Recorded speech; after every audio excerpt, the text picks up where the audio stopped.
नमस्कार, स्वागत है आपका। आप देख रहे हैं न्यूज़ 24। मैं हूं आपके साथ आशा झा। बड़ी खबर सबसे पहले आपको बता दें, इस वक्त पहलगाम में आतंकी हमला हुआ है और अब तक जो आधिकारिक सूत्र बता रहे हैं, अनाधिकारिक तौर पर अब तक कई खबरें पहुंच रही होंगी, लेकिन अभी तक जो कंफर्मेशन दिया गया है दरअसल सेना की तरफ से, एक सैलानी की मौत का 10 घायल बताए जा रहे हैं। इलाके में सेना का सर्च अभियान जारी है क्योंकि इस कायराना वारदात को अंजाम देने के बाद ये खूंखार अपराधी आतंकी कहां फरार हो गए, अभी तक इसकी इंफॉर्मेशन नहीं है।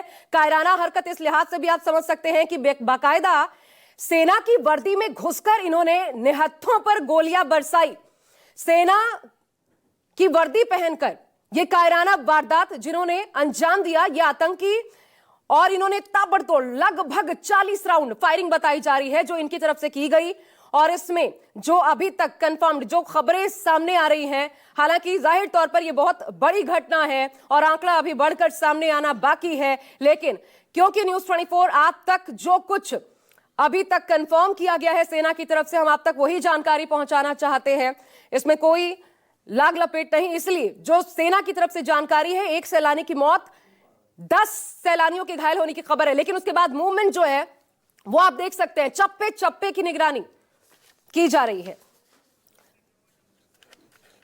और बड़ी खबर यह भी है कि गृह मंत्री अमित शाह, उनकी रवानगी की तस्वीरें सामने आई थी। वो पहलगाम पहुंच रहे हैं कुछ ही पलों में, लगभग 8 बजे का ही वक्त बताया जा रहा था। पहलगाम में लैंड कर जाएंगे, उसके बाद जो सिक्योरिटी ऑफिशियल्स है उनके साथ एक बैठक होगी, उनकी आगे का क्या एजेंडा रहने वाला है वो तय किया जाएगा। किस तरीके से इस आतंक पर लगाम लगाई जाए, कैसे बदला पूरा किया जाए, ये अपने आप में बड़ी बात होगी। मेरे साथ मेरे सहयोगी इस वक्त जुड़ रहे हैं न्यूज रूम से, संजीव त्रिवेदी आपको नजर आ रहे थे, इसके अलावा पंकज शर्मा हमारे साथ जम्मू से जुड़ रहे हैं।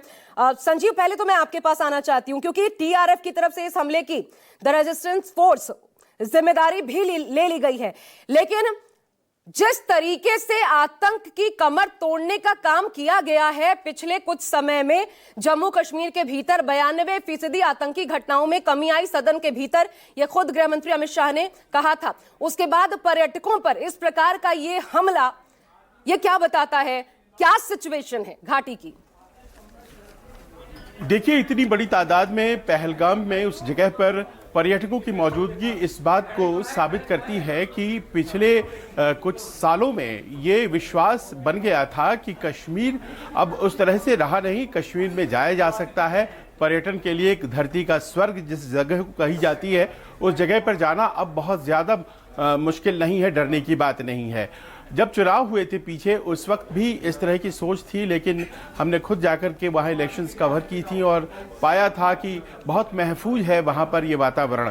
तो ऐसे में अचानक से इस तरह की घटना का होना मतलब ये है कि किसी पिन पॉइंटेड टारगेटेड तरीके से एक ओकेजन का इस्तेमाल किया जा रहा है। आपने द रेजिस्टेंस फोर्स का नाम लिया है, उसने जिम्मेदारी ली है, और द रेजिस्टेंस फोर्स का एक फाल्कन स्क्वाड है और वो हिट एंड रन में विश्वास करता है, वो मारकर भाग जाने में विश्वास करता है। कहा जा रहा है उसके पास एडवांस सप्लाई हथियारों के हाल के दिनों में आई है, एडवांस हथियारों की सप्लाई आई है और उसका उसने इस्तेमाल किया है। पर ये वो नहीं है जो कि नए हैं, ये सब पुराने ही हैं, चाहे वो लश्कर के आतंकी हों, चाहे वो जैश ए मोहम्मद के, ये सब बैंड ऑर्गेनाइजेशन नए नए रूप में सामने आ रहा है और उन्होंने ही इस तरह की घटनाओं को अंजाम दिया है। अमूमन पर्यटकों के ऊपर हमला करके ये वापस जंगलों में घुस जाते हैं और ऊंचाई वाले इलाकों में घुसकर बैठ जाते हैं और कुछ दिन ये बहुत शांत रहते हैं। और ऐसे में एक्शन क्या होता है, जवाबी क्या, अच्छा अभी क्या हो रहा है, संजीव आप बने रहिएगा। मैं अभी इस वक्त क्या अपडेट है हालात जानने के लिए सीधा आसिफ साहब का रुख करना चाहूंगी। मेरे साथ जुड़ गए हैं आसिफ, हमारे संवाददाता। आसिफ, सीधा आपके पास आ रही हूं, बताइए क्या स्थिति है, कंफर्म्ड क्या खबरें सामने आ रही है मृतकों की तादाद को लेकर, क्योंकि बहुत सारी खबरें तैर रही हैं, सोशल मीडिया पर तैर रही हैं, और कितने लोग घायल हुए हैं, टूरिस्ट को लेकर के क्या फैसला किया गया है, क्या वहां से उनको निकाला गया है, क्योंकि एक डर जो है वो व्याप्त हो गया होगा, क्या एक्शन लिए गए फौरी तौर पर अभी?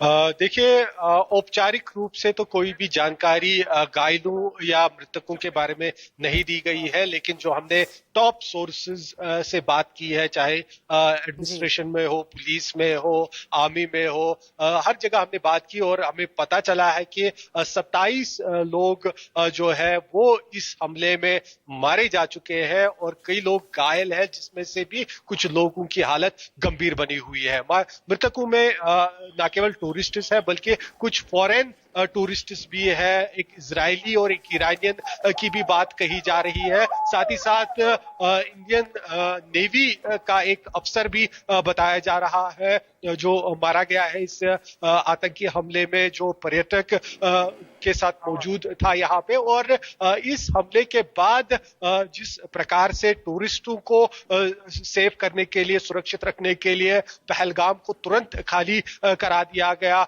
एक प्रोसेस शुरू हुआ और करीब 4-5 घंटों के बाद अब पहलगाम पूरी तरह से पर्यटकों से खाली करा दिया गया है। सारे पर्यटकों को श्रीनगर की तरफ मूव किया गया है और पहलगाम के अंदर इस समय एक बड़ा आतंक विरोधी ऑपरेशन चल रहा है।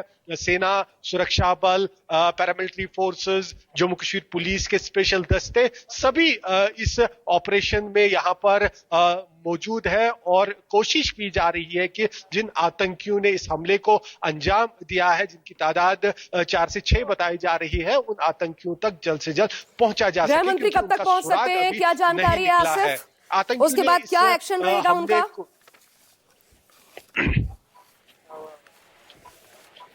देखिए, गृह मंत्री कुछ ही समय में अब श्रीनगर के एयरपोर्ट पर लैंड करेंगे और वहां से वो सीधा यहाँ पहलगाम की तरफ रवाना होंगे और पहलगाम में ही वो पहले कुछ घायलों की हालत कैसी है उनसे मिलेंगे। साथ ही साथ जो मृतक है उनके परिवार से भी गृह मंत्री बात करेंगे और उसके बाद जो यहाँ पर आतंक विरोधी ऑपरेशन चलाया जा रहा है वो ऑपरेशन कहां पहुंचा है उसकी जानकारी लेने के साथ साथ गृह मंत्री हो सकता है कि दिशा निर्देश ऑन स्पॉट दे दे और एक उच्च स्तर की बैठक भी यहां पर की जाएगी, ये हमें बताया गया है। क्योंकि army, police, paramilitary forces, agencies, सभी जो फोर्सेस के टॉप कमांडर्स है वो पहलगाम में इस समय मौजूद है और काफी जो फोर्सेस की तैनाती है वो भी पहलगाम में की गई है। और जी आसिफ बने रहेगा आप हमारे साथ, मैं वापस आपके पास आती हूं, लेकिन एक बात तो माननी पड़ेगी, जिस तरीके का एक्शन सरकार की तरफ से देखने को मिला है, भले खुद प्रधानमंत्री नरेंद्र मोदी दुबई में बैठे थे, जैसे ही खबर सामने आई उन्होंने गृह मंत्री अमित शाह से फोन पर बातचीत की और निर्देश दिए स्पष्ट कि अभी रवानगी हो, जम्मू कश्मीर के लिए पहलगाम जाइए, वहां पर देखिए क्या स्थिति है, वहां पर हालात का खुद निरीक्षण कीजिए। यह बताता है कि हमारी सरकार आतंक की कमर तोड़ डालने के लिए कितनी प्रतिबद्ध है। ये जो लगातार एक्शन हो रहा है, भले ये कायराना हरकतें हों, आतंकी वारदातों को अंजाम देकर के पर्यटकों का जो उत्साह है, मनोबल है, उसको तोड़ने की कोशिश की जाए, सेना के मनोबल पर प्रभाव डालने की कोशिश की जाए, लेकिन सरकार की प्रतिबद्धता, कटिबद्धता साफ नजर आती है और ये एक्शन उसकी एक नजीर साफ तौर पर देखने को मिल रहा है। मैं पंकज के पास जाने से पहले रिटायर्ड कर्नल हमारे साथ दिनेश नान जी इस वक्त मौजूद हैं। सर, सबसे पहले तो मैं आपसे ये समझना चाहती हूं, ये क्या मकसद क्या आपको नजर आता है? क्योंकि ये कहा जाता है आतंकियों के लिए कि आतंकी पर्यटकों पर हमला नहीं करते ताकि स्थानीय जो निवासी हैं उनके व्यापार पर असर ना पड़े, लेकिन कुछ समय से, हमने इससे पहले रियासी में भी देखा था जब टूरिस्ट बस पर हमला हुआ था, कुछ समय से ये ट्रेंड बदला है और अब पर्यटकों के समूह पर इस प्रकार का हमला, लगभग 27 जैसा आसिफ बता रहे हैं, इतने पर्यटकों की जान चली गई। ये क्या दिखाता है, क्या कोशिश क्या की जा रही है? अच्छा, देखिए, हमें एक बात तो समझनी पड़ेगी कि जो भी हादसा अभी हुआ है, ये कश्मीर घाटी के जितने भी लोग हैं, ये उनके रोजगार के ऊपर एक अटैक हुआ है। तो अगर हम ये कहें कि कश्मीर घाटी के लोग इसके अंदर शामिल होंगे तो गलत हो जाएगा। बिल्कुल। नंबर 2, इतना बड़ा हादसा प्लान करने के लिए यूनिफॉर्म में आना तब और भाग जाना और कहां से हथियार आना, कैसे कैसे अटैक करना, ये सब प्लानिंग बहुत बड़े स्केल पर हुई है। मैं अगर आपको कहना चाहूं कि इसके कुछ इंडिकेशन पिछले 2 महीने में हमारे सामने आ रही है। एक तो मुजफ्फराबाद के अंदर जो अनवर उल हक एक एंट्रीम गवर्नमेंट का कठपुतली बना करके आसिफ मुनीर ने बैठाया हुआ है पीओके के अंदर, उसकी अध्यक्षता के अंदर मुजफ्फराबाद में पिछले महीने लश्कर-ए-तैयबा, जैश-ए-मोहम्मद और जो हिजबुल मुजाहिदीन है, अल बदर है और साथ साथ में हमास का भी नाम लिया जा रहा था, इन सब लोगों की एक मीटिंग हुई थी। किस लिए हुई ये मीटिंग? इसके दो कारण थे। एक तो ये कि पिछले चंद महीनों के अंदर जिस प्रकार से पिछले साल में 1600 से ज्यादा लोग या सैनिक पाकिस्तान के मारे गए बलूचिस्तान में और खैबर पख्तूनख्वा में, और जिस प्रकार के इनकी थूक हमारे भाई हैं, उसके बाद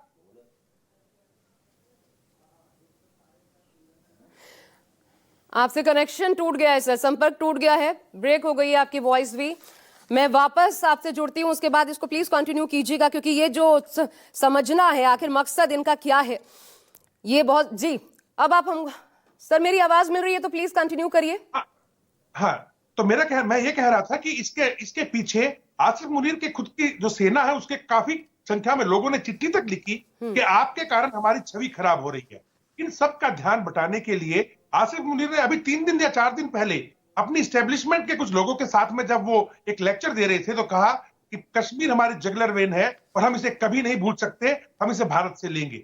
अब इन सब धागों को अगर साथ में जोड़ा जाए, और जिस प्रकार से पिछले चंद 2 हफ्तों पहले से आप पुंछ के अंदर या नौशहरा क्षेत्र के अंदर बार बार पाकिस्तान सीज फायर तोड़ रहा था, और हमें जो आशंका थी कि वो आतंकवादियों को अंदर डालने की कोशिश कर रहा है, ये बात अगर जोड़ी जाए इकट्ठी, तो आज का जो हादसा हुआ, ये एक अचानक कोई हादसा नहीं है, ये वेल प्लान हादसा है, बहुत बड़ा हादसा किया गया है, और ये पाकिस्तान की तरफ से पूरा सुनियोजित है।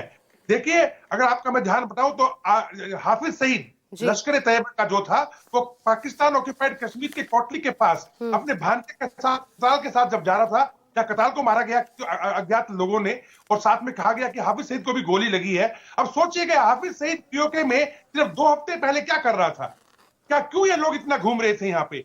यानी ये पूरी एक प्लानिंग थी, प्लानिंग के तहत एक हादसा करने की इन्होंने सोची। और पहलगाम जैसे इलाके में जहां टूरिस्ट बहुत बड़ी संख्या में जाते हैं, वहां पे अगर अंधाधुंध फायरिंग करके 73 लोगों के ऊपर एक हादसा रचा जाए, तो पाकिस्तान की सेना के लिए भी, जनता के लिए भी और इंटरनेशनल लेवल पे भी बहुत जल्दी उजागर होगा और लोगों का ध्यान बढ़ सकता है। दूसरा, उन्हें यह भी पता है कि भारत इस बात को आसानी से हजम नहीं करेगा और इसके ऊपर रिएक्शन आएगा। तो मेरा मानना है कि अगर हम जितने भी लॉन्चिंग पैड है आपके एलओसी के ऊपर, हमें पता है कहां पे है, और जहां पे भी इनके पोस्ट बनी हुई हैं, और इन लोगों ने जो अपनी सेना को, आपने जो एक अहम बात कही सर, इसको और कंटिन्यू आगे करिएगा, लेकिन आपने जो एक अहम बात कही उसी से जुड़ता, क्योंकि ये आपने जो कहा कि ये इंटरनेशनली एक तरीके से असर होता है ऐसी चीजों का, उसके पीछे एक तथ्य ये भी और मेरे साथ है, क्योंकि पंकज भी जुड़े हुए मेरे सहयोगी जम्मू से। मैं पंकज आप ही के पास आना चाह रही हूं, क्योंकि एक आंकड़ा ये कहता है कि 4 वर्षों में जम्मू में ज्यादा घरेलू पर्यटक आए, जबकि कश्मीर में विदेशी पर्यटकों की तादाद ज्यादा रही। अब ये इस तरीके से अगर समझा जाए कि कितनी किसकी तादाद रही, तो उसमें भी एक बड़ा अंतर दिखता है। 6 करोड़ 49 लाख से ज्यादा ने जम्मू का दौरा किया और 99 लाख लगभग कश्मीर का दौरा करते, और ये ज्यादातर विदेशी टूरिस्ट थे जो कि नजर आए। और अब क्योंकि पहलगाम में बेस कैंप है, अमरनाथ यात्रा की शुरुआत होने वाली है, बहुत बड़ी तादाद में भक्त जो वैष्णो देवी मंदिर है वहां पर जाते हैं, माता के दर्शन करते हैं। तो अब ये बताइए जरा, इस यात्रा पर इसका क्या प्रभाव पड़ सकता है, पर्यटकों के साहस पर क्या प्रभाव पड़ सकता है, और इससे निपटने के लिए ये कितनी बड़ी चुनौती होगी अब सरकार के लिए इतने बड़े हमले के बाद?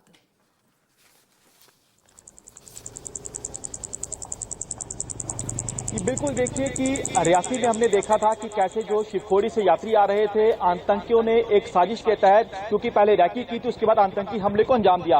आज जो पहलगाम में हमला हुआ, एक बड़े आतंकी हमलों में से एक है कि आतंकियों ने एक बात कैसे जो है वहां पर टूरिस्ट को टारगेट किया। आप देखिए कि जम्मू कश्मीर में नॉर्मलसी है और करोड़ों की संख्या में जो टूरिस्ट हैं, जो श्रद्धालु हैं, वो लगातार आ रहे हैं। ये बुखलाहट पाकिस्तान द्वारा पाले के आतंकियों की दिखाता है कि कैसे आतंकी बुखलाए हुए हैं, क्योंकि सीधे तौर पर वो जवानों का मुकाबला नहीं कर पा रहे हैं। आप देखिए कि अगर बीते आप चंद महीनों की बात करें तो जम्मू डिवीजन में लगातार आतंकी हमलों में इजाफा हुआ है। आतंकी एलओसी के बेहद नजदीक जो है वो देखे जा रही है उनकी मूवमेंट। जो सूत्र हमें जानकारी दे रहे हैं कि सीमा के उस पार यानी पीओके में 17 ट्रेनिंग कैंप चल रहे हैं, 37 लॉन्चिंग पैड चल रहे हैं। इन आतंकियों को पाकिस्तानी सेना, आईएसआई और आतंकियों के जो कमांडर हैं सैफुल्लाह खालिद, अजमतुल्ला खान, ये उन्हें ट्रेनिंग दे रहे हैं। आतंकियों की घुसपैठ जो है लगातार ये करने की कोशिश कर रहे हैं। अंतर्राष्ट्रीय सीमा पर जवानों को अलर्ट किया गया है कि आतंकी जो है टनल के जरिए, नदी नालों के जरिए भारतीय सीमा में घुसपैठ कर सकते हैं।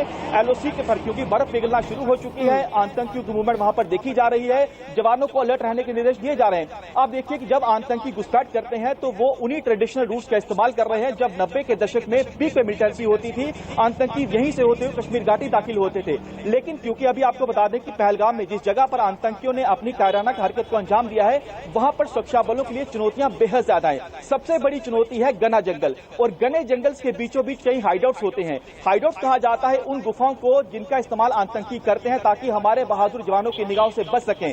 रात का समय है, ऐसे में चुनौती सुरक्षा बलों के सामने बेहद ज्यादा है। लेकिन आपको बता दें कि जिन आतंकियों ने इस कायरता को अंजाम दिया है, चुन चुनकर तमाम आतंकियों को जहन्नुम पहुंचाया जाएगा।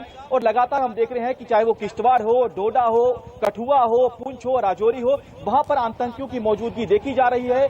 बड़े पैमाने पर तमाम इलाकों में कार्डो सर्च ऑपरेशन चल रहा है, और कई जगह ऐसी है जहां पर, क्योंकि आप देखिए कि जब आतंकी घुसपैठ कर लेते हैं तो आतंकियों को कैसे पता होता है कि किस जगह पर जाना है। उनकी मदद करते हैं ओवरग्राउंड वर्कर। ये वो आतंकियों के मददगार हैं जो चंद पैसों के लिए आतंकियों की मदद करते हैं, उन तक खाना पीने का सामान पहुंचाते हैं, रसद पहुंचाते हैं। और लेकिन आपको बता दें कि अब सुरक्षा बलों के लिए सबसे बड़ी चुनौती ये है कि जो आतंकी यहां मौजूद हैं, उन आतंकियों का खात्मा करना। इसके साथ साथ मैं आपको बता दूं कि कुछ यहां पर मेरे साथ लोकल लोग हैं, इन लोकल्स में बेहद ज्यादा गुस्सा है। इनसे भी बातचीत करते हैं, कितने गुस्से में आप लोग हैं? देखिए, ये जो आज की आतंकवादी घटना हुई है। अच्छा, मुझे क्योंकि शिवम जरा रुकिएगा, शिवम के पास जाना है, मैं आपको थोड़ा सा रोक रही हूँ। आप बातें भले कंटिन्यू करिए वहां पर लोगों की, क्योंकि बाद में हम जरूर ये दिखाएंगे कि वहां पर क्या प्रतिक्रियाएं सामने आ रही हैं। शिवम मिश्रा मेरे साथ जुड़े हुए हैं रायपुर से। मैं शिवम का रुख करना चाहती हूँ इस वक्त, क्योंकि रायपुर जहां पर कुछ लोग, कुछ पर्यटक जो गए हुए थे, उनके लोग भी शामिल थे। लेकिन उससे पहले एक बड़ी